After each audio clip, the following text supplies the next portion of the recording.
Երկու տպավորիչ հաղթանակ և երկու պարտություն։ Հայկական թիմերը սկսել են պայքարը Կոնֆերենցիաների լիգայի որակավորման երկրորդ փուլում։ Հայաստանի չեմպիոն Փյունիկը առաջին խաղում հյուրընկալվելիս 1-2 հաշվով պարտվել է հյուսիսմակեդոնական Ստրուգային։ Եղիշե Մելիքյանի գլխավորած թիմի միակ գոլը 23-րդ րոպեին 11 մետրանոցից խփել է բրազիլացի կիսապաշտպան Լուկաս Վիլելան, հաշիվը դարձնելով 1-1։ 73-րդ րոպեին հեռահար շքեղ հարվածով Ստրուգային հաղթանակ է պարգևել Փյունիկի նախկին կիսապաշտպան Ստեֆան Սպիրովսկին։ Դիմակայության պատասխան հանդիպումը տեղի կունենա հուլիսի 30-ին Երևանի Վազգեն Սարգսյանի անվան հանրապետական ստադիոնում։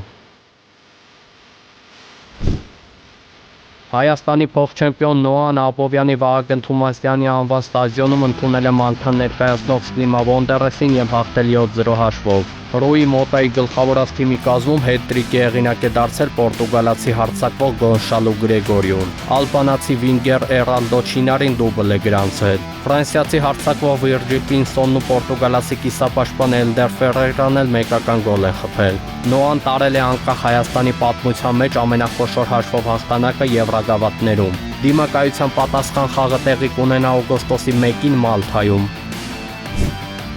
Հայաստանի գավաթակիր Արարատ Արմենիան Կոնֆերենցիաների լիգայի նոր խաղարկությունում անցկացրած առաջին խաղում հյուրընկալվելիս 3-0 հաշվով հաղթել է մոլդովական Զիմբրուին։ Առաջին խաղակեսում 11 մետրանոցից հաշիվը բացել է Հայաստանի ազգային հավաքականի եզրային հարձակվող Արթուր Սերոփյանը։ Հանդիպման վերջնամասում էլ դուբլ է գրանցել Արարատ Արմենիայի կազմում նորամուտը նշած գանացի հարձակվող Էրիկ Օկանսին։ Վարդան Մինասյանի գլխավորած թիմը դիմակայությունում տպավորիչ առավելությամբ պատասխան խաղը կանցկացնի օգոստոսի 1-ին Հավանի ակադեմիայում։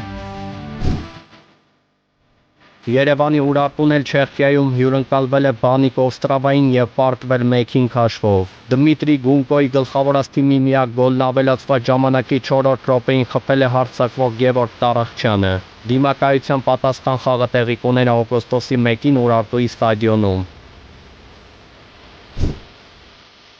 Ֆրանսիայի մայրաքաղաք Փարիզում հայկական բարեգործական ընդհանուր միությանը պատկանող տանը բացվել է Հայաստանի տունը։ Բացման արարողությանը ներկա են եղել Հայաստանի նախագահ Վահագն Խաչատուրյանը, վարչապետի աշխատակազմի ղեկավար Արայիկ Հարությունյանը, ԿԳՄՍ նախարարի տեղակալ Կարեն Գիլոյանը, Ֆրանսիայում Հայաստանի դեսպան Հասմիկ Տոլմաջյանը, ֆուտբոլի աշխարհի ու Եվրոպայի չեմպիոն Յուրի Ջորկաևը, որը կլինի Հայաստանի տան դեմքը, Հայաստանի օլիմպիական հավաքականի մի շարք անդամներ և մեր պատվիրակության ղեկավար կազմը։ Հայաստանի օլիմպիական տան նախաձեռնությունը իմն է, նպատակը երկրպագու մարզիկ, լրագրող երկրպագու կապերը ամրապնդելն է և յուրինացնել։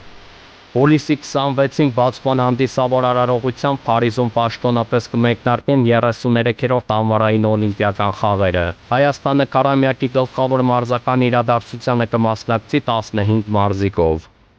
Նարեկ Արոշանյան, Free News, Ազատ լուրեր։